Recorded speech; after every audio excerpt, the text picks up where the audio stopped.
Nigerian poet Folasayo has been reciting her poetry and displaying her art for over 20 years. Recently, she performed theatrical renditions of her poetry at an art exhibit at Bellevue City Hall one evening. Her poetry has been described as beautiful, moving, and insightful. Recently, I sat down with the gregarious poet to talk about her background and what inspires her to express herself through her poetry and her art. But first, let's watch her perform some of her poetry at Bellevue City Hall. This night, my song is for you. You will dance beneath my rhythm with footsteps of the charmed snake. In a trance-like twirl, we shout together, break into rapturous conga to the song of my samba. This night, when my song is for you. The man. This is a night of songs for me. I can hear the rhythm of your heart, and I dare to savor the sweetness of its intoxicating charms with the quivering of a dehydrated need. Here I am, with swollen ankles of a sojourner's feet, arriving with the late evening sun at the brook of your fortress. Oh, let me drink of your fabled fountain, flowing with the freshness of youth, beneath the pulsating murmur of love goddesses. Fill me with your sweet aroma, this crazy night when I hear for once mixed ballads of sweet melodies, night of songs from your heart. Well, welcome, and thank you for being on Voices of Diversity. Thank you.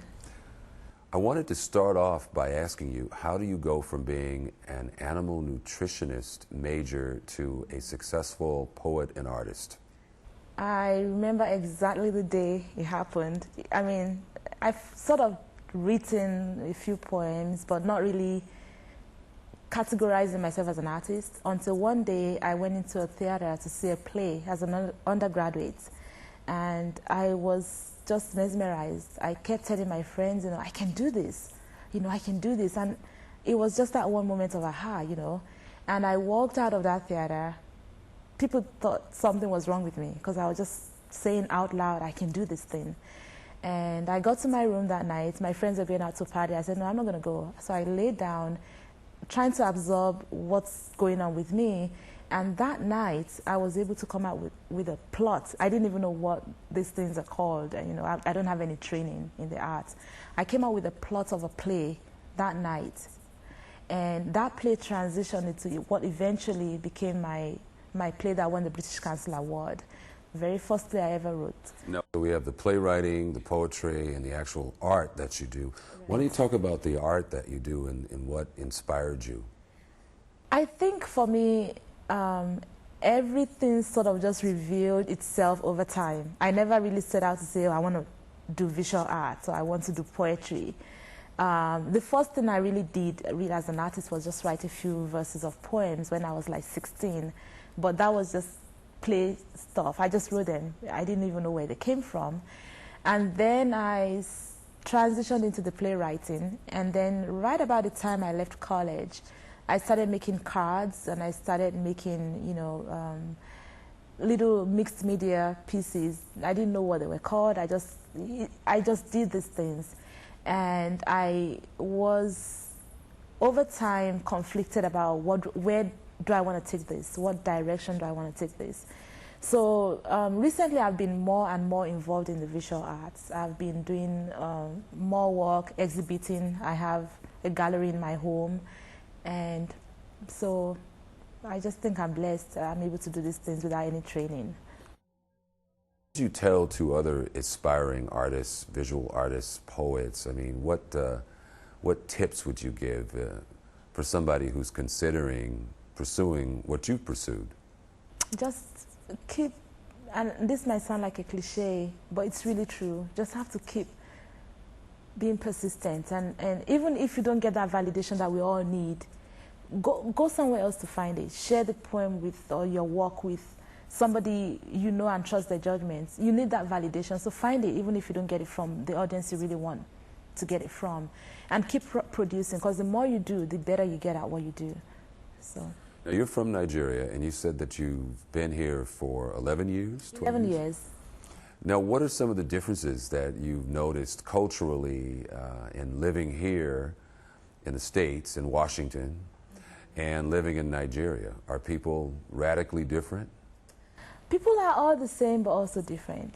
And it takes a very sometimes discerning mind to be able to understand some of the subtle differences. I think one of the biggest, difference that I noticed, which took time, was the socialization. I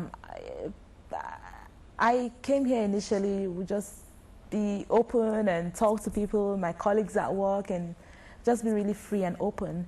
And I find that people are a little bit more guarded here.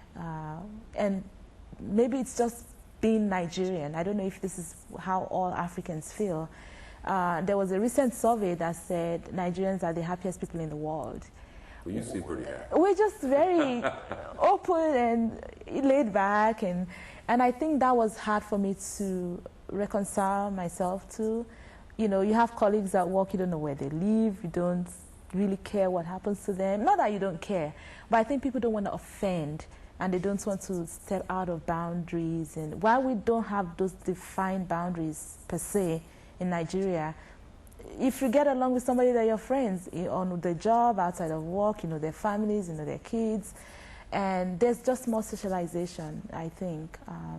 But there are lots of great things that I like here. There's more orderliness, there's punctuality, and those things. So I tend to take what I like and blend it with what I came with, without losing sight or losing track of where I'm from. So I'm very conscious of maintaining my integrity as a Nigerian.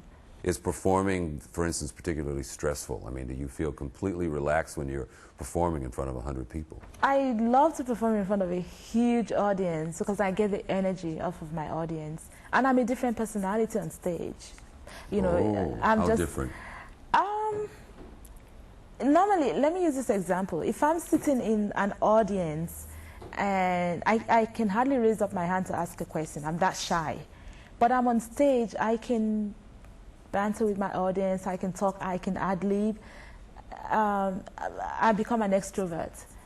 And so I think it just brings out a side of me that's usually not there in my everyday, life.